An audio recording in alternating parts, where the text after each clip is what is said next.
Chapter 2. I admit I found it distasteful. Although I had made up my mind to play, I was not at all disposed to begin doing so for somebody else's benefit. It even threw me out of my reckoning, and I entered the gaming rooms with a feeling of great annoyance. There, at first glance, nothing pleased me. I have no patience with the flunky-ish attitude of the gossip writers of the whole world, and especially of our Russian newspapers, where almost every spring our journalists produce stories about two things. First, the extraordinary magnificence and luxury of the gaming rooms and the casinos of the towns on the Rhine. And secondly, the heaps of gold that are supposed to lie on the tables. They don't get paid for it. They do it out of disinterested obsequiousness. There's nothing magnificent about those squalid rooms, and gold, far from lying in heaps on the tables, is hardly to be seen there at all. Naturally, in the course of the season, some odd fish will suddenly turn up somewhere or other. Some Englishman or Asiatic, perhaps a Turk, as it was this year, and will proceed to win or lose very large amounts. But the others all play for petty sums, and on the average, very little money is seen on the tables. When I entered the gaming rooms for the first time in my life, it was some time before I could make up my mind to begin to play. Besides, there was too much of a crowd. But even if I had been alone, I think I should soon have left without playing. I confess that my heart was beating heavily, and I was not at all cool and collected. I was certain, and indeed determined, as I have been for a long time, that I would not leave Roulettenberg the same man as I arrived there. Some radical and decisive change in my destiny will inevitably take place. It must and will. However comical it may be that I should expect to get so much out of roulette, the routine opinion, accepted by everybody, that it is absurd and silly to expect anything at all from gambling, seems to me even funnier. And why is gambling worse than any other means of acquiring money? Trade, for example. It is true that only one person in 100 wins, but what do I care about that? In any case, I had decided to watch at first and not to start in earnest this evening. This evening, if anything did happen, it would be slight and accidental, and that I assumed. Besides, I had to study the actual play, because in spite of the hundreds of descriptions of roulette I had read with so much eagerness, I understood absolutely nothing of how it worked until I had seen it for myself. For one thing, everything seemed to me so dirty, somehow morally bad and unsavory. I am not talking at all of those greedy and anxious faces which surround the tables in their scores and even hundreds.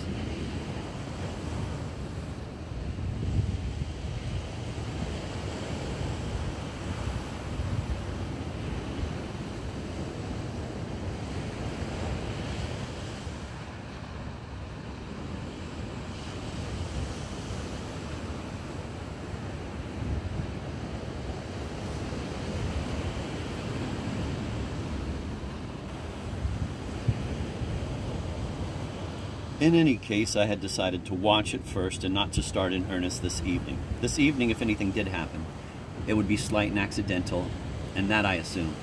Besides, I had to study the actual play, because in spite of the hundreds of descriptions of roulette I had read with so much eagerness, I understood absolutely nothing of how it worked until I had seen it for myself. For one thing, everything seemed to me so dirty, somehow morally bad and unsavory. I am not talking at all of those greedy and anxious faces which surround the tables in their scores and even hundreds. I see absolutely nothing dirty in the desire to win as much as possible as quickly as possible. The idea of the secure and well-fed moralist who answered somebody's excuse that, after all, they play for small stakes by saying, "So much the worse because the greed is petty," has always seemed to me very stupid, as though petty greed and massive greed were not the same thing. It is a question of proportion. What is a trifling sum to a Rothschild is riches to me. And as for profits and winnings, people everywhere, not only at roulette, are always winning or taking away something from one another. Whether profits and winnings are always bad is another question. But I am not trying to settle it here, since I was myself completely mastered by the desire to win. All the greed and the greedy corruption, if you like to call it that, were somehow natural and familiar to me from the moment I entered. It is a very good thing when people do not stand on ceremony with one another, but act openly and informally.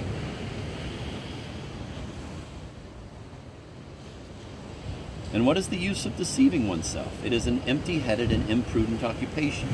What was ugliest at first sight in all that gambling riffraff was their respect for what they were doing, the earnest and even deferential way in which they all clustered round the tables. That is why there is a sharp distinction here between the kind of play that is called mauvais genre and the kind a respectable person can allow himself. There are two kinds of gambling, one that is gentlemanly and another that is vulgar and mercenary. The gambling of the disreputable. The distinction is strictly drawn, and yet how essentially base the distinction is. A gentleman, for example, may stake 5 or 10 Louis d'Or, rarely more. He may, however, stake as much as 1,000 francs if he is very rich, but only for the sake of gambling itself, for nothing more than amusement, strictly in order to watch the process, winning or losing. Strictly in order to watch the process of winning or losing. He must not by any means be interested in the winnings themselves. When he wins, he may, for example, laugh aloud or pass a remark to one of those standing nearest to him, and he may play again and then double his stake once more, but solely out of curiosity to observe and calculate chances, not out of any plebeian desire to win. In short, he must regard all these roulette or Trent et Courant tables as an amusement arranged solely for his pleasure. He ought not even to suspect the greed and trickery on which the bank is founded and constructed. It would even be highly gratifying if, for example, all the rest of the players, all that wretched trash trembling over a gulden, were quite as rich and gentlemanly as himself and were gambling simply and solely for amusement and entertainment.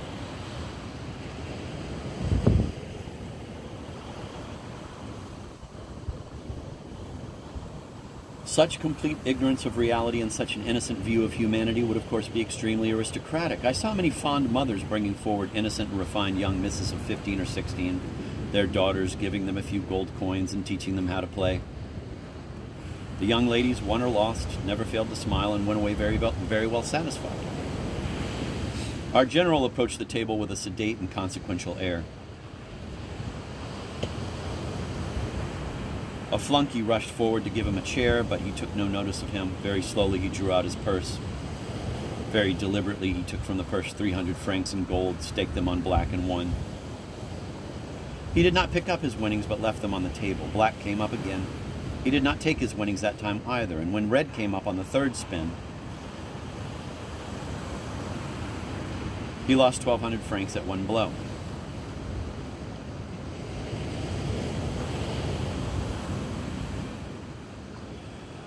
He walked away with a smile, keeping a stiff upper lip. I am convinced that he was sick at heart, and if the stake had been 2 or 3 times as big, he would have given way and displayed emotion. A real gentleman, though, even if he loses everything he owns, must show no emotion. Money must be so far beneath a gentleman that it is hardly worth troubling about. It is, of course, highly aristocratic not to notice at all the squalor of all the rabble and the whole surroundings.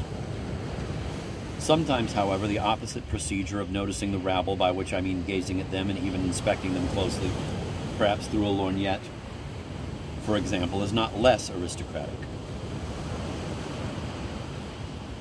But it must be done as though one took the crowd and all the filth for a form of entertainment, as if it were a performance put on for the amusement of the upper classes. It is possible to rub shoulders with the crowd and yet look around you with the complete conviction that you are only a spectator and no way a part of it.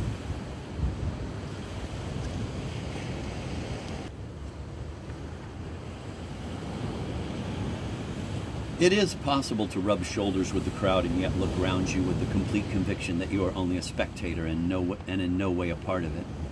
But then again, one should not watch too closely. This would again be unbecoming to a gentleman, because in any case the scene does not deserve prolonged or too detailed inspection.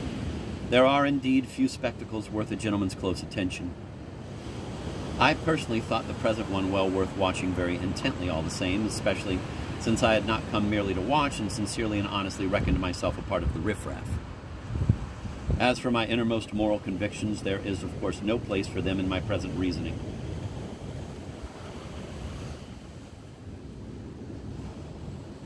Be that as it may, I am making a clean breast of things, but I must make one remark. Recently it has somehow always been terribly repugnant to me to measure my actions and thoughts by any moral standards. I have been governed by different considerations.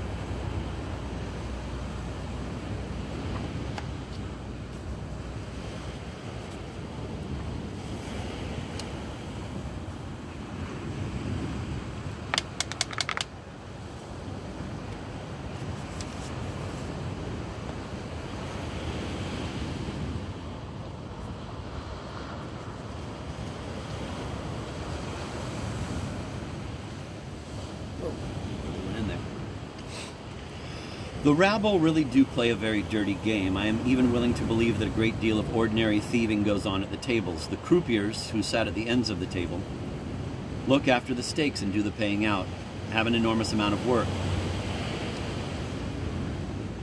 They are riffraff too. Most of them are Frenchmen. However, I was not watching and noting everything in order to describe the game of roulette. I was trying to get used to it so as to know how to conduct myself in the future. I have noticed, for example, that nothing is commoner than for somebody's hand to stretch out suddenly from the other side of the table and take your winnings. This starts an argument, and not seldom shouting, and you would have a job to find witnesses to prove that it was your stake.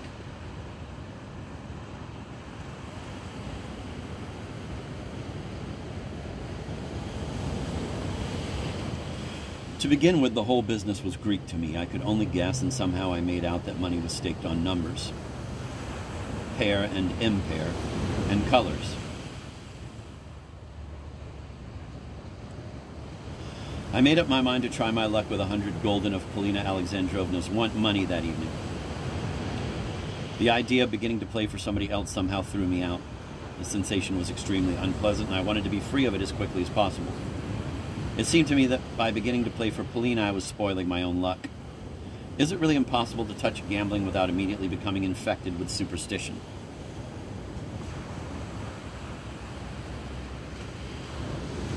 I began by taking out 5 Frederiksdor, that is 50 gulden, and placed them on evens. The wheel spun and the number 13 came up. I had lost.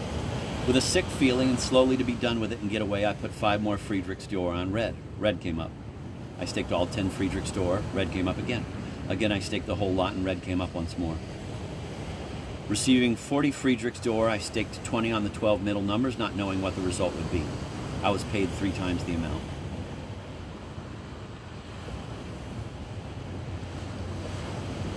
Thus, my 10 Frederiksdor had suddenly become 80. My sensations were so intolerably strange and unusual that I decided to leave.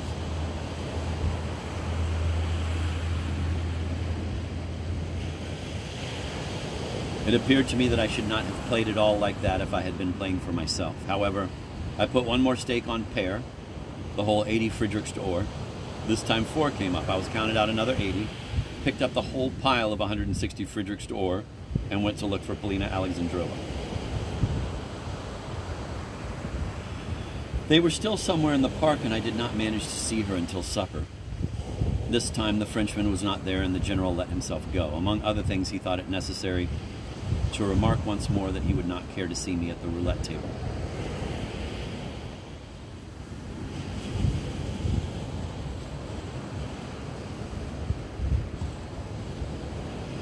In his opinion, he would be compromised if at any time I lost too much. But even if you were to win a very large amount, even then I should be compromised.